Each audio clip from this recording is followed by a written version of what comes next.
Shalom saudara sekalian, setiap kita pasti merasa memiliki kebutuhan. Banyak kebutuhan kita. Baik kebutuhan yang menyangkut makan minum maupun apa yang kita kenakan atau sandang kita.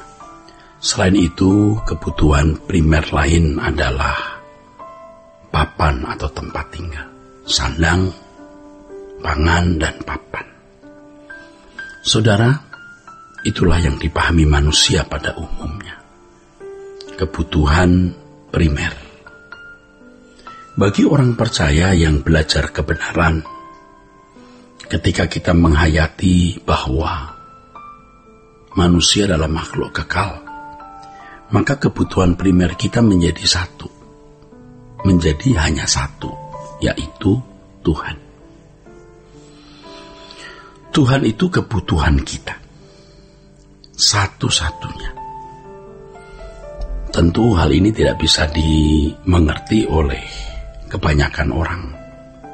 Hal ini bisa dimengerti dan dihayati oleh orang yang belajar kebenaran firman dan mengerti arti hidup, makna hidup, melihat tragisnya hidup di bumi dan dahsyatnya kekekalan, baru dia bisa berkata, Tuhan satu-satunya kebutuhanku. Nah, yang merusak kehidupan iman banyak orang Kristen hari ini adalah ketika gereja mengarahkan jemaat untuk menjadikan Tuhan sebagai jawaban kebutuhan pemenuhan kebutuhan jasmaninya. Jawaban pemenuhan kebutuhan jasmani. Saudara, pemenuhan kebutuhan jasmani itu sudah ada hukum atau tatanannya yang berlaku bagi semua orang, bukan hanya orang-orang Kristen, orang-orang non-Kristen juga. Dan semua harus tunduk kepada tatanan hukum itu. Yang ditabur orang, itu juga akan dituainya.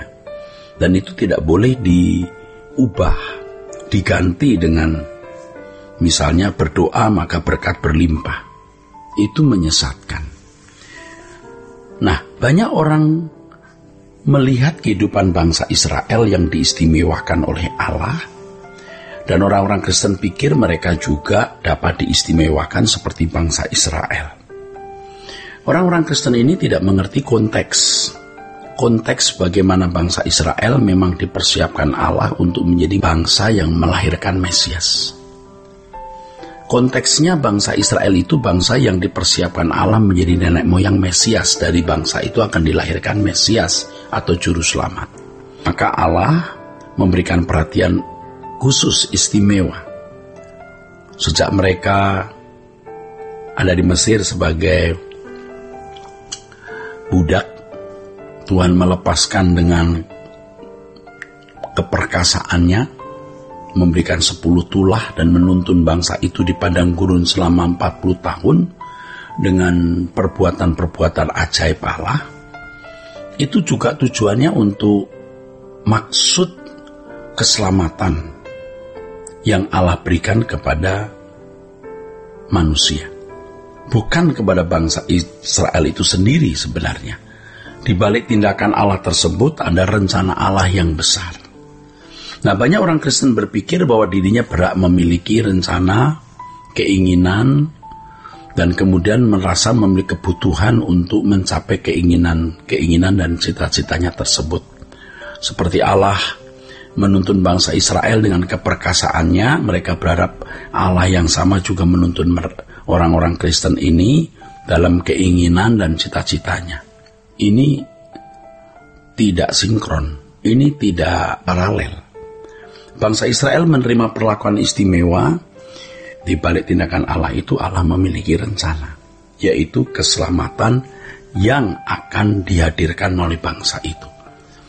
Ini berbeda dengan orang-orang Kristen yang mau menerima berkat-berkat jasmani, pemeliharaan perlindungan Tuhan yang istimewa untuk keinginannya sendiri hidup dalam kewajaran seperti manusia lain. Nah, tidak sedikit gereja yang menawarkan Tuhan sebagai solusi dari persoalan-persoalan tersebut. Akhirnya bukan saja membuat orang Kristen tidak tunduk kepada hukum tabur tuai, tidak mengerti realitas hukum yang Tuhan berikan kepada semua manusia, tapi juga bisa merusak etos kerja. Dan yang konyol lagi, membuat orang-orang Kristen tidak fokus kepada dunia yang akan datang, tidak fokus pada langit baru, bumi baru. Sehingga mereka, orang-orang Kristen yang telah pikirannya disesatkan ini, membutuhkan Tuhan. Oleh karena hanya mengisi kebutuhan jiwanya sesuai dengan selera dirinya, selera manusia yang berkodrat dosa, hanya demi supaya memiliki uang, harta, kedudukan, pangkat, kehormatan, dan lain sebagainya. Nah, sampai pada tingkat tertentu orang-orang Kristen seperti ini akan rusak dan tidak pernah bisa diperbaiki lagi. Jadi kalau mereka menyanyi kecaplah dan lihatlah betapa baiknya Tuhan, itu baiknya Tuhan karena Tuhan mau dipakai untuk memenuhi selera mereka. Kalaupun mereka mengatakan Tuhan baik, baik yang dipahami itu diasumsikan, dikonsepsikan baik untuk pemenuhan kebutuhan jasmani mereka. Nah, ini bertentangan dengan visi keselamatan yang Allah berikan. Sebab visi Allah itu bukan menyelamatkan manusia dari persoalan ekonomi atau kesehatan, tapi dari belenggu dosa, supaya orang-orang percaya ini, maksud saya orang-orang Kristen, menjadi orang-orang percaya yang benar, anak-anak Allah yang benar, yang berkodrat ilahi, yang hidup hanya untuk kesukaan Allah Bapa, tidak lagi mencari kesukaan untuk diri sendiri. Orang Kristen yang tentu mengerti hal ini, menjadikan Tuhan sebagai satu-satunya kebutuhan, bukan karena dia memiliki kebutuhan jasmani, kebutuhan secara harfiah atau kebutuhan materi, tetapi karena ia membutuhkan Tuhan yang menuntun dirinya, mengubah dirinya menjadi manusia yang layak bagi kerajaan surga. Nah, orang Kristen yang menjadikan Tuhan satu-satunya kebutuhan ini, pasti hidupnya akan berkiblat ke langit baru, bumi baru saja. Nah, tentu kesucian yang dirindukan bukan hanya kebaikan moral umum. Tentu saja kebaikan yang diharapkan itu adalah bagaimana dia bisa menjadi orang yang menyenangkan hati Allah.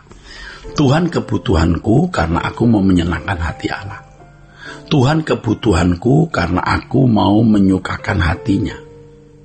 Tuhan kebutuhanku karena aku ingin menjadi anak-anak Allah yang tinggal bersama-sama dengan Bapa di surga dan melayani Tuhan Yesus.